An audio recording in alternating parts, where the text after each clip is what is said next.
আপনার জমিতে কি ধানের পাশ কাটি খুব কম? কোনো বছর কি আপনার জমিতে ধানের পাশ কাটি বেশি হয় না? তাহলে এই ভিডিওটা আপনার জন্য। আপনার জমিতে ধানের পাশ কাটি বাড়ানোর জন্য ধান রোপণের 10 থেকে 25 দিনের মধ্যে চাপান সারের সাথে অল ইন ওয়ান্ডার প্লাস এটি যদি মিশিয়ে ছড়িয়ে দেন তাহলে 1. আপনার জমিতে ধানের পাশ কাটি প্রচুর সংখ্যায় বাড়বে। 2. প্রচুর পরিমাণে শিকড়ের সংখ্যা বাড়বে। 3.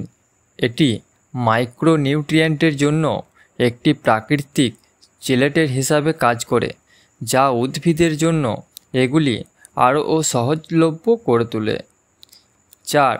এটি গাছপালাকে বিভিন্ন জৈবিক ও অজৈবিক চাপ যেমন রোগ, কীটপতঙ্গ এবং প্রতিকূল পরিবেশগত পরিস্থিতি সহ্য করতে সাহায্য করে।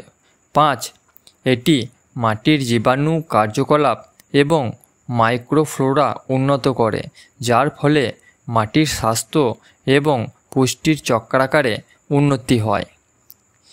এই অল ইন ওয়ান্ডার প্লাস এটি একরে 2 কেজি বা প্রতি বিঘায় 1 কেজি হিসাবেও ব্যবহার করতে পারেন।